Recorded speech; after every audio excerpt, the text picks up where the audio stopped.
Hi friend, good morning. Praise the lord. దేవునికి మహిమ కలుగును గాక. మీ అందరికీ నా హృదయపూర్వక వందనాలు తెలియజేస్తున్నాను.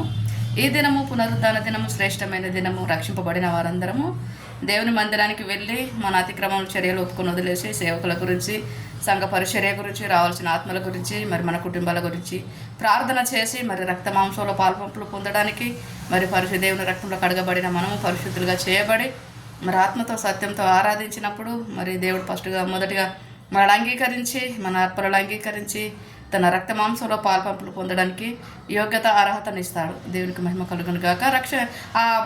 రక్త మాంసంలో ఎందుకు పాల్పంపులు పొందాలి అని అంటే, మనం మరణించి ఈ లోకాన్ని విడిచిపోయిన దేవుని రాజ్యంలో శాశ్వతంగా ఉంటాం కాబట్టి, ఆ యేసయ్య మనలో ఉంటాడు కాబట్టి మనం అందుకోసం రక్త మాంసంలో పాల్పంపులు పొందాలి. దేవునికి మహిమ కలుగును గాక.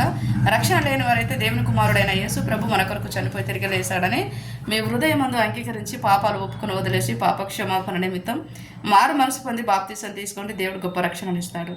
God bless you all of your family. రక్షణ ఎందుకంటే పరలోక రాజ్యానికి వెళ్ళడానికి తోడ్పడుతుంది. ఒక మాట చెప్పాలనుకుంటున్నాను. ఏంటంటే కాక్రోజ్ పార్టీకి ఓట్ అయ్యండి. మైనే అంబేద్కర్ బొమ్మ పట్టుకొని వచ్చాడు కదా, చూద్దాం. మనుషుడే, బట్ కాకపోతే రాజ్యాంగాన్ని ఎవరైతే పాటిస్తారో వాళ్ళకి మంచి స్వభావం ఉన్నట్టు అంతే. భారతదేశం ప్రతి వారిది, భారతదేశంలో పుట్టిన ప్రతి మనిషిది భారతదేశమే. ఎవడబ్బ సొత్తు కాదు, ఎవడయ్య సొత్తు కాదు కదా. దేవునికి మహిమ కలుగును గాక. God bless you.